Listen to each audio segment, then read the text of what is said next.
여러분, 오늘 어떻게 하나님의 은혜를 조금 느끼실 수 있으셨습니까? 지난 주간에 우리 유 목사님 만나는 기회가 있었는데 그러다가 이제 설교와 은혜에 대해서 우리가 많은 이야기를 나눴습니다. 그래서 또 은혜의 중요함을 깨달았는데, 근데 그 다음날 어저께 이틀 지났는지 어저께 그 친구 같이 고등학교 신앙생활하는 친구한테서 카톡이 왔어요. 자기가 요새 푹 빠져서 듣는 찬양이라고. 그리고 이제 이 찬양을 보내왔는데 들으면서 또 은혜예요. 또 은혜. 그래서 야, 이거 왜 이렇게 자꾸 은혜를 하나님께서 나에게 화두를 주시나 그랬는데 생각해보니까 그런 것 같아요. 하나님께서 이제 하나님의 은혜를 잊지 말고 하나님의 은혜를 전하고 그리고 은혜의 하나님을 찬양하라는 그런 뜻이 있는 것 같습니다. 그래요, 우리 그리스도인은 은혜로 살아갑니다. 내 힘으로 할 수 있는 것은 아무것도 없습니다. 이제껏 살아온 것도 하나님의 은혜입니다. 또 내 힘으로 내가 내 뜻대로 천국에 갈 수 있습니까? 갈 수 없습니다. 하나님의 은혜로 구원받고 천국의 백성이 되었기 때문에 우리는 또 영생을 누리며 살아가게 됩니다. 그러므로 사랑하는 성도 여러분, 이 은혜를 잊지 마시고 늘 은혜를 간직하면서 살아가시기 바랍니다. 그런데 세상 사람들은 우리가 은혜 받아서 산다는 것을 몰라요. 우리도 다 죄인이잖아요. 죄인이었고. 그런데 하나님의 은혜로 이제 예수 그리스도를 고백함으로 구원받고 천국의 백성이 되었는데, 우리는 이렇게 부족한 사람이고 하나님의 은혜로 사는데 그들은 자꾸 어떻게 생각하냐면 우리의 행동을 봅니다. 그래서 우리가 잘했나 잘못했나 이렇게 지켜보는 거예요. 그러다가 조금이라도 잘못하면 그리스도인이 기독교인이라면서 그럴 수 있어? 이렇게 얘기를 합니다. 믿음의 그 실상에 대해서 잘 모르기 때문에 그런 거죠. 믿는 사람도 연약하고 부족해요. 물론 바르게 살려고 노력하지만 살다가 보면 실수도 있고 또 넘어질 때도 있습니다. 그런데 세상의 사람들은 어떻게 생각하냐면 우리에게 높은 도덕의 잣대를 갖다 대요. 그래서 어떻게 하느냐, 믿는 사람들은 일반 사람들보다 더 나아야 한다는 그런 전제를 가지고 있습니다. 그리고 우리를 바라보는 거예요.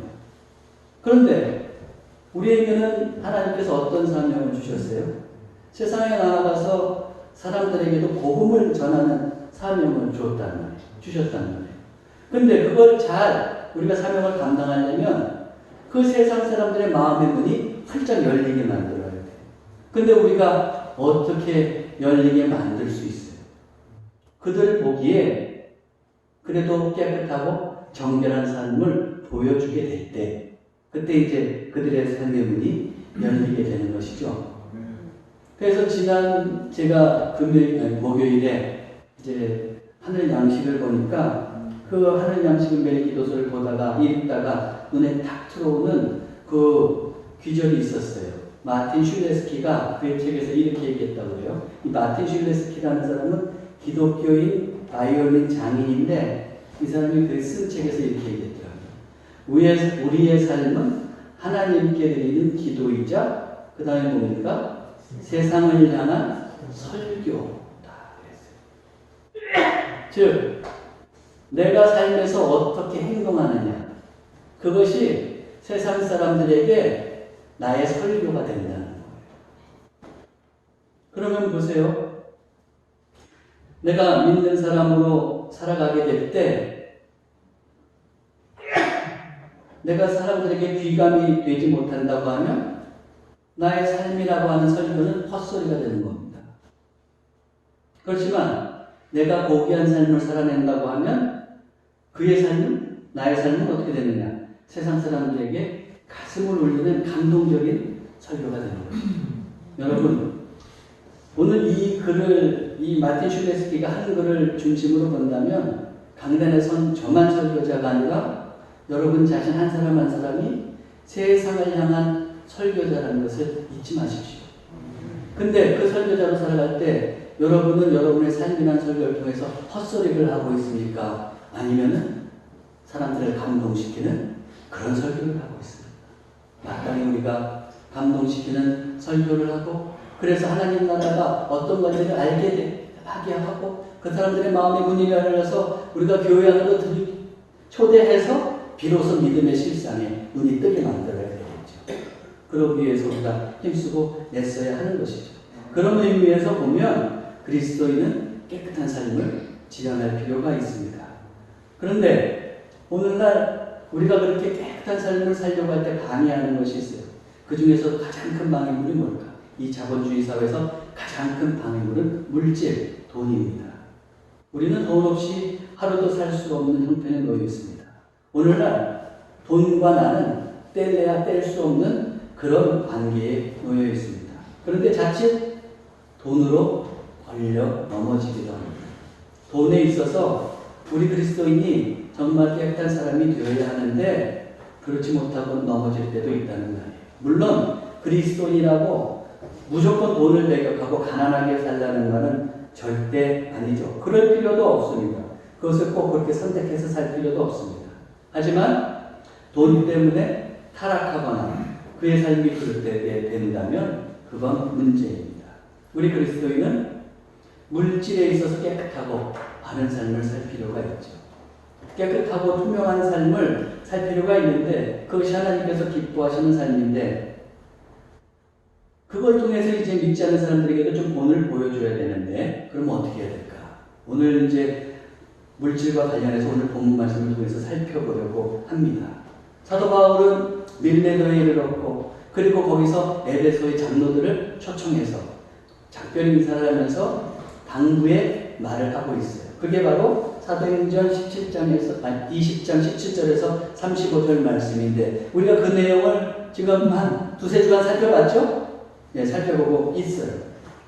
그런데 이 말을 마치면 사도 바울이 이 말을 할 때 굉장히 비장하게 했다라는 것을 우리는 좀 생각해 볼 필요가 있어요. 왜냐하면 사도 바울이 이 말을 마치면 예루살렘 교회로 가야 되는데 성령께서 분명히 말씀하시기를 거기 가면 고난이 기다리고 있다고 했단 말이에요. 그럼에도 불구하고 이제 예루살렘으로 올라가요. 그거를 에베소 장로들도 알았어요. 그렇다고 한다면 에베소 장로들이 그 말을 받아들일 때 그 심정이 어떻겠습니까? 아참 제가 말씀을 안 드렸는데 제가 이제 내일부터 1년 동안 우크라이나 선교사로 가게 됐습니다. 여러분 저를 위해서 기도해 주십시오. 그렇게 하면 여러분들 벌써 저를 뚜렷이 쳐다보시잖아요. 네? 얼마나 비장이 되겠어요. 그런데 사도 바울이 지금 예루살렘으로 이제 목숨을 걸고 간다는 이야기를 장로들이 들었을 때 그 장로들이 어떻게 했어요? 한 말씀 한 말씀 들을 때마다 어떻게 했어요? 그 당부의 말을 들을 때마다 하나도 놓치지 않았을 거예요. 그랬죠? 그것뿐만 아니라 이제 이야기를 다 마쳤을 때 그들의 그 상황이 어땠는지 36절 38절에 잘 나와 있습니다. 다 마쳤을 때 이 말을 한 후 무릎을 꿇고 그 모든 사람들과 함께 기도하니 다 무릎을 꿇었어요. 그 기도합니다. 그리고 크게 울어요. 복음을 전했던 귀한 사도가 이제 가게 됐는데 그리고 나서 이제 다시 못 볼지도 몰라요. 그러니까 어떻게 돼요? 거기서 헤어짐의 그 아쉬운 마음과 그 북받침이 있겠죠. 크게 울면서 기도합니다. 그리고 바울의 목을 안고 입을 맞추고 다시 그 얼굴을 보지도 못하리라 한 말로 말미암아 더욱 근심하고 배에까지 이제 그를 전송하는 거죠. 안고 그러면서 포옹하면서 울고 석별의 정을 나누고 배에까지 이제 전송해 가는 겁니다. 그러면서 이제 사도 바울은 예루살렘으로 이제 가게 될 텐데 우리는 그 전에 사도 바울이 마지막으로 하는 당부의 말을 오늘 살펴보려고 하는데 그 마지막 부분이 바로 물질과 관련입니다. 여러분 이야기를 하고 하다가 마지막에 한다는 건 뭐예요? 꽤 중요하니까 마지막에 하는 거 아니에요? 사도 바울도 이 물질과 관련해서 장로들이 조금 더 무게 깊게 받아들이기 위해서 이 말을 마지막에 했을지도 몰라요. 그러면서 그런 이야기를 하는데 그가 여기서 이런 표현을 쓰고 있어요. 34절에 보니까 뭐라고 하냐, 물질과 관련해서 얘기를 하면서 자기 자신이 어땠느냐, 자기 삶이 여러분이 아는 바와 같이라고 얘기합니다. 즉 돈과 관련해서, 물질과 관련해서 그는 깨끗한 생활을 했는데 그것은 에베소 장로들도 다 아는 사실이라 이거예요. 그건 뭐예요? 자기가 후원을 받거나 선교를 받았을 때 사람들 이렇게 주물럭주물럭 해가지고 어떻게 해가지고 자기 자신 주머니에 넣고 그렇게 했다는 거예요? 아니에요. 아주 깨끗한데 투명한 그런 물질 생활을 했다는 것을 지금 말하고 있는 겁니다. 이렇듯 사도 바울은 돈에 투명했어요. 숨김이 없었습니다. 또한 믿는 자로서 하나님께 영광을 돌리고 세상 사람들의 본이 되려면 우리도 어떻게 되느냐? 이렇게 깨끗하고 투명할 필요가 있어요. 그렇다면 우리는 건강한 물질 생활을 하기 위해서 어찌해야 되느냐? 이제 본문을 통해서 살펴보려고 하는데 건강한 물질 생활을 통해서는 두 가지 방법이 있다고 저는 본문을 보면서 파악했습니다. 첫 번째가 뭐냐면 소극적인 방법, 두 번째는 적극적인 방법이에요. 자, 먼저 소극적인 방법을 한번 살펴보겠어요. 소극적인 방법은 무엇이냐? 탐욕을 경계하는 겁니다. 탐욕을 경계하는 거예요. 자, 33절을 한번 보세요. 뭐라고 그랬어요? 내가 아무의 은이나 금이나 의복을 탐하지 아니하였고. 은금은 지금도 귀하죠. 요새 옷은 옛날만큼 귀하지 않아요. 그러나 이때만 하더라도 옷이 없을 때예요. 거의 그냥 한 벌로 사는 거예요. 하나에 두 벌로 사는 거고. 그렇죠? 그렇게 옷이 귀할 때. 근데 사도 바울은 누구의 은이나 금이나 의복, 물질이나 그걸 가지고 있는 소유, 그것을 탐하지 않았다. 달라고 강요하지 않았고, 은근히 주기를 바라고 그러지 않았다는 거예요. 그는 늘 어떻게 했다는 거예요? 이 탐욕을 경계했습니다. 그랬기에 그는 자신이 에베소를 떠난 이후에 이 장로들도 이런 얘기를 하는 것은 뭐예요? 나도 그랬듯이 당신들도 이런 삶을 사시오 하고 간접적으로 이야기하는 것이죠. 우리가 지난주에도 살펴봤듯이 장로들 중에는 자기 이익을 위해서 어그러진 말을 하는 그런 사람들이 나올 가능성이 있었어요. 30절에 뭐라고 그랬어요? 또한 여러분 중에서도 제자들은 이제 성도들 얘기하는 거예요. 예배 성도들. 제자들을 끌어 자기를 따르게 하려고 어그러진 말을 하는 사람들이 일어난 줄을 내가 자기를 따르게 해요. 그러면 물질의 욕심이 있어서 자기를 따르게 하려는 그런 사람이 나타나지 말라는 법이 어디 있습니까? 그렇죠? 그래요. 그런데 그런 삶을 살아서는 안 되고 좀 더 탐욕을 경계하고 살 수 있는 그런 삶을 살기를 당부하고 있는 겁니다. 그렇습니다. 우리가 물질의 유혹 또 물질로부터 우리가 물질로 인해서 타락하지 않으려면 우선적으로 우리가 가져야 될 태도는 내게 다가오는 탐욕을 경계하는 겁니다. 우리는 세상을 살면서 돈이 필요해요. 그러나 분명히 알아야 할 것은 돈이 우리의 목적이 될 수는 없다는 겁니다. 돈을 목적으로 삼을 때 그런 사람은 양심과 도덕과 윤리를 망각하게 됩니다. 그러다가 보면 범죄도 마다하지 않게 됩니다. 그런데 여러분, 범죄는 어떻게 해서 비롯되게 되느냐 하면 대부분의 경우 내 마음에서 비롯되는 거예요. 내 마음이 탐욕을 품으면, 내 마음이 그때 마음을 가지면 그때부터 어떻게 되느냐 하면 이제 범죄라고 하는 그 총에 방아쇠에 내 손을 딸깍 거는 거와 마찬가지입니다. 여러분 기억하셔야 돼요. 내 마음이 헛된 거에 주님께서 원하시지 않는 거, 죄된 거에 마음이 가게 되면 그 순간에 벌써 범죄라고 하는 그 총에 장전을 풀고 내 마음의 손가락이 딱 가 있다는 걸 알아야 돼요. 조금만 더 넣으면 어떻게 되는 거예요? 이걸 쏘는 거예요. 트리거라고 하잖아요. 트리거 작용이 일어나는 거예요. 그러므로 마음이 얼마나 중요합니까? 그 마음을 우리가 경계하면서 살아갈 수 있어야 돼요. 탐욕에 있어서 더더욱 그렇습니다. 탐욕은 걸신 들린 귀신과 같아요. 그래서 욕심을 내면 어떻게 되느냐 하면 내가 채워도 가져도 그래도 허기진 거예요. 그래서 어느 기업의 총수는 그랬잖아요. 응? 내가 이렇게 벌었는데 아직도 배가 고프다. 그렇게 많이 벌었는데도 배가 고프대요. 탐욕에 빠지면은 평생 쓰고도 남을 돈이 있어도 더 가지고 싶어 합니다. 그리고 심지어는 그 탐욕 때문에 불법도 마다하지 않습니다. 여러분 세상에서 돈 때문에 대형 사고를 치는 사람들 보세요. 그 사람들 보면 얼마나 공부 잘하는 사람들인지 아세요? 대부분의 경우 공부 참 잘하는 사람들. 인류대학 나온 사람들이에요. 학교 다닐 때는 어떠냐면 모범생이라고 인정받던 사람들이에요. 그런데 모범생이라고 인정받고 세상에 나와서도 잘 살게 되었는데 왜 그 돈 때문에 범죄합니까? 탐욕. 내 속에서 일어나는 탐욕을 이겨내지 못한 거예요. 그래서 과거에 쌓아왔던 그 모범생 그리고 좋았던 모든 탑이 순식간에 무너지고 마는 것이죠. 여러분 탐욕과 관련해서 우리가 다윗도 살펴볼 필요가 있어요. 다윗은 성경에서 어떻게 인정받는 사람이었느냐? 사도행전 13장 22절에 보면 내가 이새의 아들 다윗을 만나니 내 마음에 맞는 사람이라 내 뜻을 다 이루리라.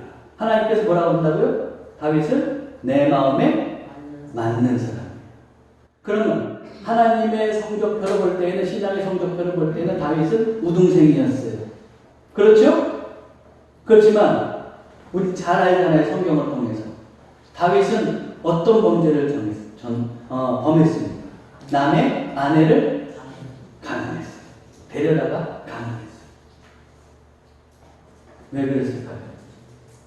그 마음속에 욕심이, 성적인 욕심이 있었는데 그거를 제거하지 못한 거예요. 그에게 아내가 없었어요. 호락이었어요 그때? 아내가 하나였어요? 아니었어요. 많은 아내가 있었어요. 그런데도 어때요? 또 다른 여자에 대한 욕심이, 음욕이 그걸 이기지 못하죠. 이게 어때요? 다 마음에서 일어나는 현상들이. 거기에서 다윗은 범죄의 그 방아쇠를 당기고 마는 것이죠. 그러므로 우리는 물질에 대한 탐심을 경계하고 원천적으로 봉쇄할 필요가 있습니다. 특별히 돈에 대한 탐욕은 우리 그리스도인들을 파멸로 몰아갈 수도 있습니다. 디모데전서 6장 10절을 보면 이렇게 되어 있어요. 돈을 사랑하니 일만하게 뿌리가 되나니 이것을 탐내는 자들은 미혹을 받아 믿음에서 떠나 많은 근심으로써 자기를 찔렀도다. 여러분 보세요. 돈을 사랑하면 탐내면 미혹을 받게 돼 있어요. 미혹을 받으면 어떻게 되는지 아세요? 그가 파멸의 길에 이르게 되는데 두 가지로 우리가 살펴볼 수 있어요. 영적으로 파멸하는 거예요. 믿음에서 떠나게 돼요.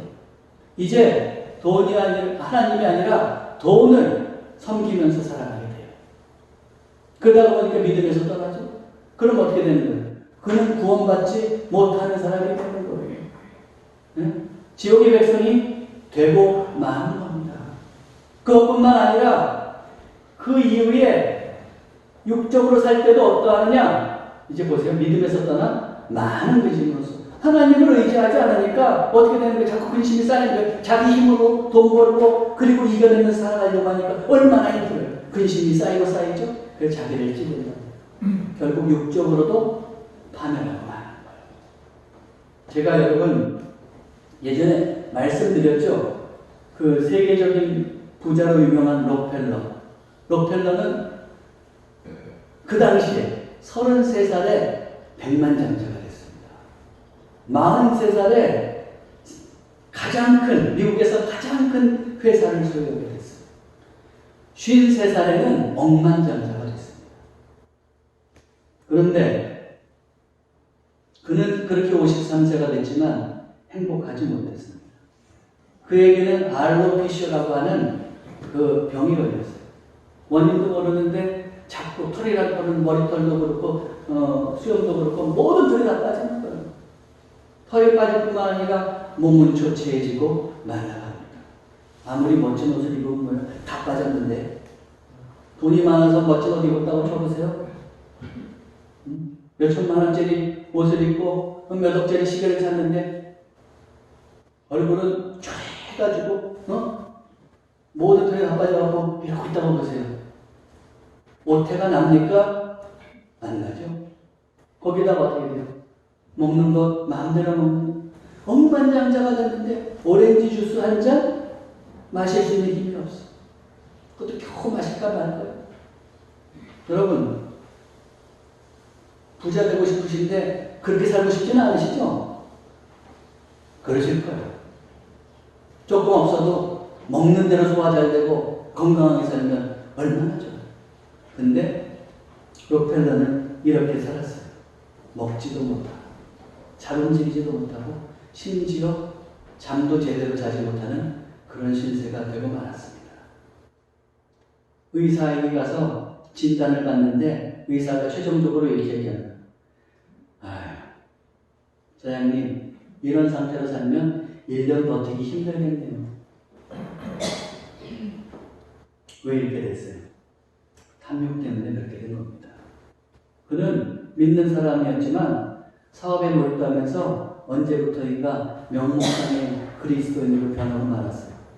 믿음을 제대로 간직하지 못했습니다. 뿐만 아니라 돈 벌기 위해서 노동자들의 임금을 착취했습니다. 그래서 그 노동자들로부터 인정받지 못하는 그런 CEO였어요. 그렇게 그는 돈 번다고 해서 삶도 만신창이가 되어가고 있었던 거죠. 그러다가 이제 1년도 못 산다고 하는 사형 선고를 받고 있으니 잠이 더 오겠어요? 잠이 더 안 오죠. 일이 지쳐. 저도 대충 며칠 밤을 그렇게 괴로워하는 겁니다. 그러다 한순간 그가 결심했어요. 침대에서 벌떡 일어납니다. 그러면서 그가 이렇게 외치는 거예요. 뭐라고 외쳤는지 아세요? 돈은 아무것도 아니다. 하나님이 모든 것이 되신다. 그렇게 딱 얘기하면서 결심하면서 어떻게 되죠? 그래서 힘도 없지만 그렇게 딱 외치고 바로 주저앉아서 기도하기 시작해요. 이제 그러면서 과거에 있었던 형식적인 신앙에서 벗어나기 시작하는 겁니다. 주의를 충실하게 지키고 말씀을 경청하고 말씀대로 살려고 하는. 그리고 얼마 지나지 않아서 그가 교회 하나를 짓죠. 여러분들 여행 가보신 분은 아시겠지만 저는 못 가봤어요. 바로 뉴욕에 가면 리버사이드 교회가 있다면서요? 그 리버사이드 교회를 세운 거예요. 그리고 그는 록펠러 재단을 만듭니다. 그리고 가난한 사람들을 위해서 의료 사업을 하는데 거기에 모든 재산을 쏟아붓는 거예요. 이러한 결단을 내린 후에 어떻게 되느냐? 살아가는데 이상하게 잘 먹기 시작해요. 잠도 잘 와요. 그리고서는 의사들이 55세를 넘기기 힘들다고 했는데 살고 살다가 보니까 몇 살까지 살았느냐? 98살까지 살았네. 탐욕에서 벗어나서 하나님을 선택했을 때 그는 건강한 사람이 되었습니다. 여러분, 하나님을 선택했을 때 건강한 사람이 되는 산증인이 우리 이 예배당 안에도 있어요. 박찬영 원사님이 바로 그 증거예요. 지금도 박찬영 원사님은 제가 끝나고 악수하면은 아귀인이 얼마나 쓰신지. 근데 저분이 30대 후반이가 40대 초반에 얼마나 시름시름 매일 알고 그러셨는지 아세요? 제가 이제 말씀하신 걸 들어보는데 힘이 없어 도저히 살 수 없을 것 같은 그런 삶을 사셨는데 예수님을 믿고 그리고 복된 삶을 살아가시고 지금도 건강하게 살아가시잖아요. 그래요.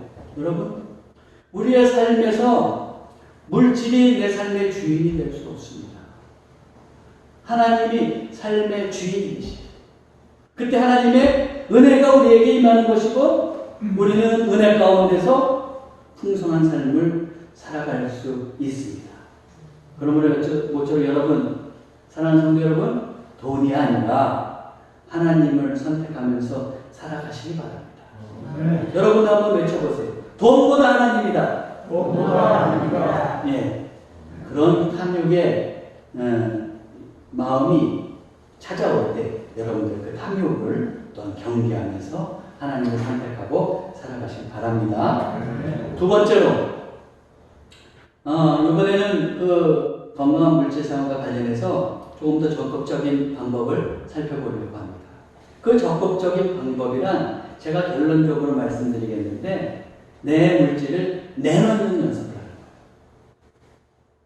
자꾸 물질에 노예가 되는 이유는 내가 갖고 지키려고만 하기 때문에 그러다가 보면 문제가 생겨요. 내놓는 연습을 해야 돼요. 근데 아무 때나 내놓는 게 아니고 하나님께서 기뻐하시는 일에 내놓을 수 있어요. 그리고 사용할 수 있어요.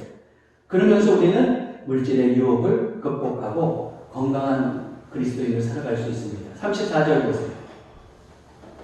여러분이 아는 바와 같이 이 손으로 나와 내 동행들이 쓰는 것을 충당하여. 사도 바울은 뭐라고 합니까? 다니면서 후원도 받았어요. 선교비도 받았어요. 근데 늘 선교비만 받으려고 했잖아요. 받아서 쓸 때도 있었지만 없으면 어떻게 하느냐면 그는 자기 손으로 직접 노동을 했어요.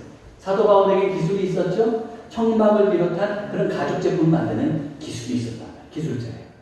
그래서 그냥 남의 것만 의지하고 받으려고만 하는 것이 아니라 일을 하면서 어떻게 하느냐면 비용을 충당합니다. 그런데 비용을 충당하는데 자기 것만 충당하는 게 아니에요. 같이 선교 활동을 하는데 주변에 같이 동행하는 사람들 있잖아요. 그 사람들 어떻게 합니까? 그 사람들의 쓸 것도 충당해 주었어요. 그는 자신의 행동, 이런 행동을 소개한 후에 또 에베소 장로들에게도 이제 권면하고 있어요. 뭐라고 권면합니까? 35절. 범사에 여러분에게 모본을 보여준 것과 같이 내가 이렇게 모든 일에 모범적인 그런 본을 보여줬잖아요. 그러니까 여러분들 어떻게 하라는 거예요? 그들에게 수고하여 약한 사람들을 돕고 또 주 예수께서 친히 말씀하신 바 주는 것이 받는 것보다 복이 있다 하심을 기억하여야 할지니라. 그러니까 당신들도 이제는 어떻게 하냐면 선교비 받는 거 그것만 자꾸 욕심내고 받으려고만 하지 말고 또 여러분들도 수고하고 그래서 살아가십시오. 그리고 또 어떻게 하느냐면 여러분이 수입이 있을 때 약한 자들을 도우십시오. 예수님께서 뭐라고 하셨습니까? 주는 것이 받는 것보다 복되다고 하지 않았습니까? 그것을 잊지 마십시오. 이렇게 이야기하고 있는 겁니다. 그래요. 우리는 물질을 하나님께서 원하시는 것에 적극적으로 사용함으로 그 물질의 유혹과 탐욕을 초월하고 극복할 수 있습니다. 이 원리를 우리는 오늘날 두 가지 면에서 적용할 수 있다고 저는 생각해요. 어떻게 적용하느냐? 나눔을 실천하는 거예요. 나눔을 생활하는 거예요. 특별히 우리 주위에 있는 또 믿음의 형제 자매들 중에서 도움이 필요한 사람들 볼 때 내가 조금이라도 나눌 수 있으면 물질을 나누고 돕는 겁니다. 그럴 때 우리는 어떻게 되느냐면 돈의 노예에서 벗어나 돈을 사용하는 사람들이 될 수도 있어요. 세상에 누가 부자인 줄 아세요? 돈을 모으기만 하고 가만히 가지고 있는 사람 부자 아니에요. 그 사람은 왜 부자 아닌 줄 아세요? 돈을 못 써봤잖아요. 그래도 없는 것 같아도 돈 많이 써본 사람? 그 사람은 써봤으니까 부자라고 할 수 있는 겁니다. 여러분, 하나님 보시기에 진정한 부자가 되어야 되겠죠. 그러기 위해서 내가 정말로 아름다운 일에 사용하는 것, 그거 좋은 일입니다. 특별히 믿음의 형제자매를 위해서 사용하는 것, 그거 좋은 일이라는 걸 여러분 기억하셔야 돼요. 2000년대에 세계 부자 2위였던 투자의 현인이라고 하는 워렌 버핏이 있잖아요. 워렌 버핏이 언젠가 자기 재산의 85%, 350% 370억 달러, 370억 달러, 370억 달러를 내놨어요. 그 중에서 그 돈의 한 85%인 한 310달러를 그 게이츠 재단에 내놨어요. 빌 게이츠 재단에 내놨어요. 빌 게이츠 재단은 그 신뢰하고 거기 내놓고 나머지 돈을 이제 또 4개 재단에 기증했는데, 기증하면서 그의 원칙은 뭐냐면 그 재단의 일에 전혀 관여하지 않는 거였어요. 믿고 딱 멋진 일을, 인류를 위해서 멋진 일을 할 것을 믿고 내놨다는 거예요. 저는 그 사람이 기독교인인지 아닌지는 알 수 없습니다. 만약에 그가 기독교인이 아니라고 한다면 우리 기독교인으로서 우리는 그보다 더한 삶을 살아야 되지 않겠습니까? 그것이 바로 주님께서 이웃사랑의 계명을 실천하는 길이요, 또 물질에 대한 욕심에서 벗어날 수 있는 길이기 때문이기도 합니다. 사실 우리 성도들 중에 제가 이때까지 가르치지는 않았지만 어려운 처지에 있는 분들을 위해서 말없이 돕는 분들이 있어요. 제가 그러나 한 번도 그분들의 이름을 거명하지 않았습니다. 왜냐하면 그분들의 값진 행동이 손상될까 봐. 마태복음 6장 2절에 4절에 보면 뭐라고 되어 있어요? 그러므로 구제할 때 외식하는 자가 사람에게서 영광을 받으려고 회당과 거리에서 하는 것 같이 너희 앞에서 나팔을 불지 말라. 나팔을 불지 말라. 진실로 너희에게 이르노니 그들은 자기 상을 이미 받았느니라. 잘했는데요, 잘했는데요. 그러면서 다른 사람들이 인정해주면 이미 상을 받은 거예요. 그럼 사람들한테 상을 받았는데 하나님이 주실 상이 뭐가 있어요? 뭐라고 해요? 너는 구제할 때 오른손이 하는 것을 왼손이 모르게 하여 내 구제함을 은밀하게 하라. 은밀한 중에 보시는 너희 아버지께서 바쁘시리라. 그런데 이 신앙 고백을 믿고 그렇게 은밀하게 하는 분들이 계셨어요. 저도 그분들이 하나님께 서 갚아주셔야 되기 때문에 이름을 거명하진 않았습니다. 그렇지만 제 마음으로 참 감사하고 있어요. 감사합니다. 너무 아름다운 일을 해주셔서 감사합니다. 그런 분들의 소식을 들을 때 어쩌냐면 참 마음이 따뜻해. 아니, 여름에는 시원하죠. 겨울에는 마음이 따뜻해져요. 그런 아름다운 일들이 자꾸 많이 있었으면 좋겠어요. 전일교회 요람에는 나오지 않지만 하늘나라에 있는 전일교회 요람에는 그런 아름다운 기록들이 다 써져 있을 거예요. 그런 기록들이 많이 남았으면 좋겠습니다. 여러분 모두가 그런 주는 생활을 해보시기 바랍니다. 그렇다고 빚져서 하라는 거 아니에요. 형편 안 되는데 하라는 거 절대 아닙니다. 형편에 맞게. 근데 그렇게 하다가 보면 뭐 해야지 하면서 돈을 벌벌벌 떨면서 모으려고만 하지 않아요. 돈에 대해서 조금 더 의연해집니다. 돈을 모시고 사는 사람들이 아니라 돈을 현명하게 사용할 줄 아는 사람들이 될 수 있습니다. 모쪼록 나눌 줄 아는 그런 그리스도인이 되시기 바랍니다. 두 번째로 제가 또 한 가지, 이제 하나님께서 원하시는 그런 데 쓰면서 내가 물질의 유혹을 이겨낼 수 있는 방법이 뭐냐면 헌금 생활을 생활화해보는 거예요. 실생활에서. 특별히 11조 생활을 생활화하는 겁니다. 사람은 제가 계속 말씀드리지만 이 상에서 모으면 허물기시 거예요. 여러분 조립식 집도 어릴 때 쌓아봤죠. 모래성도 쌓아봤죠. 그렇죠. 쌓으면 어때요? 여러분 쌓고 나서 정성도 쌓을 때 부시고 싶어요? 아니잖아요. 근데 돈도 뭐예요? 힘들어서 모으기만 하면 어떻게 되는지 아세요? 이거 흐트러지고 싶지 않아. 자꾸 그래서 끌어당기려고만 하는 거예요. 그러나 내가 11조 생활할 때는 청기적으로 내 수입에서 11조를 내게 되잖아요. 그러면서 어떻게 되냐면 모으는 것이 아니라 드리는 연습을 하면서 물질에서 초연해질 수가 있는 거예요. 구약성경은 11조에 대해서 이렇게 강조하고 있죠. 말라기 3장 8절에서 10절 보면 뭐라고 되어 있어요? 사람이 어찌 하나님의 것을 도둑질하겠느냐? 그러나 너희는 나의 것을 도둑질하고도 말하기를 우리가 어떻게 주의 것을 도둑질하였나이까 하는 거다. 이는 곧 11조와 공헌물이라. 너희 곧 온 나라 나의 것을 도둑질하였으므로 너희가 저주를 받았느니라.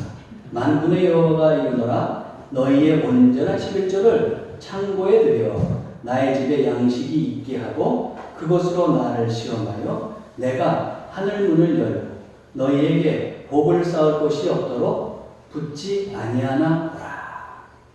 지금 이 구약 시대의 말라기 시대에 어땠냐면 11조 생활을 제대로 안 해갖고 성전 곡간 입이고 그 다음에 어떻게 되냐면은 제사장이나 레위인도 먹고 살 게 없는 형편이 있고 성전도 제대로 돌아가지 못할 형편이 있는 거예요. 그때 말라기 선지자가 얘기한 거거든요. 근데 11조는 뭐라고 그래요? 하나님의 것이다. 근데 그 11조를 만약에 제대로 지키지 않으면 도둑질하는 거다. 근데 니네가 만약에 그 11조를 제대로 하면 나를 시험해봐라. 뭘 시험해보느냐? 하나님을 시험해보면 뭘 시험해보느냐? 하늘 문을 열고 내가 복을 주는지 안 주는지 시험해봐라. 아주 자신있게 이렇게 말라기 선지자는 이야기를 해요. 11조에 대한 현대적인 정신은 이렇게 말할 수 있습니다. 잘 보세요. 오늘날 우리의 신앙 고백입니다. 11조는 할 때 우리가 꼭 기억해야 돼요. 11조는 뭐예요? 나의 모든 것이 하나님의 것이라는 것을 인정하는 겁니다. 내 모든 것, 내 힘으로 벌어들인 것 아니에요. 다 하나님의 것. 그런데 그 중에서 내가 일부 11조를 바치잖아요. 그 11조를 바칠 때 우리는 어떻게 되느냐? 만몬, 즉 물질이 아니라 오직 하나님을 나의 주인으로 섬기겠다고 하는 고백을 하는 거예요. 하나님, 저는 물질의 노예가 되지 않겠습니다. 오직 하나님이 내 삶의 주인이십니다. 그 고백을 하는 거예요. 근데 그 고백을 이제 실질적으로 11조를 드리면서 외적으로 표현하는 것이죠. 그래서 어떻게 됩니까? 만몬이 아니라 오직 하나님을 나의 주님으로 섬기겠다고 하는 내적 고백의 외적 표현이다. 이겁니다. 무슨 말씀인지 아시겠죠? 그래요. 이런 표현을 자꾸 하다가 보면 어떻게 되느냐? 우리가 물질의 노예가 돼요. 물질을 섬기면서 살아가지 않게 되는 거예요. 알버트 알렉산더 하이드라고 하는 사람이 있어요. 이분은 문방구업을 했는데 사업이 참 잘 됐는데 그러다가 그만 회사가 부도를 맞았어요. 하루아침에 큰 빚을 졌습니다. 그런데 그가 YMCA에 헌금하기로 약속한 것이 있었어요. 그래서 어떻게 됐냐면은 자기에게 마지막 남은 집까지 팔았어요. 그리고 YMCA에 기부를 합니다. 그리고서는 힘든 부채 속에서 생활하는데 그러면서도 어떻게 되냐면 11조 생활을 하는 거예요. 그러니까 주변에서 하이드를 보던 사람들이 어이가 없어서 이렇게 비난하는 겁니다. 아니 지금 먹고 살기 힘든데 좀 번 곳에서 그거 가지고 11조 생활하고 앉아있어? 그렇게 얘기하는 거예요. 그런데 그때 그가 신앙적인 확신을 가지고 이렇게 대답하는 겁니다. 하나님께 드려야 할 것을 먼저 바쳐야 합니다. 하나님 우선으로 선 거예요. 그리고 그렇게 3년 동안 앞전보투를 하다가 하나님께서 엄청난 복을 부어주시는데 그게 뭐냐? 여러분들 다 아시는 거 있죠? 맨소레담 아시죠? 맨소레담. 친구와 함께 맨소레담을 개발하는 거예요. 통증 완화, 가려움증 완화, 통상 치료에 좋은 맨소레담을 발명해가지고 그것을 판매하기 시작합니다. 그것이 어떻게 되느냐? 난리가 돋는 집합니다. 그래서 다시 이제 기사 회생했어요. 그리고 팔았던 집까지도 되샀어요. 그리고도 수많은 이익을 남겼어요. 그래서 어떻게 하냐면 이제 선교를 나가는 선교사님들한테 맨소레담까지도 지불합니다. 그러면서 그가 10의 1조를 하다가 10의 2조를 해요. 10의 3조를 해요. 마지막에는 10의 9조를 하고 그리고 마지막에는 자기가 가지고 있는 재산을 모두 교회에 그리고 기부하고 그리고 소천했습니다. 여러분 이런 복된 경험을 여러분도 해보고 싶지 않으십니까? 이런 경험을 하게 되면 하나님의 살아계심을 확신하게 되고 또한 더 이상 물질의 노예로 살지 않게 된다.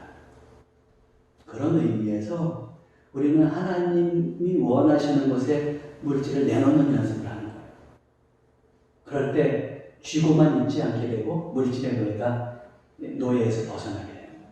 하나님께서 원하시는 어려운 이웃을 위해서 사용하고 또 내가 실제 훈련을 해나갈 때 우리는 물질을 그 욕심을 극복해 갈 수가 있습니다. 말씀을 정리하겠어요.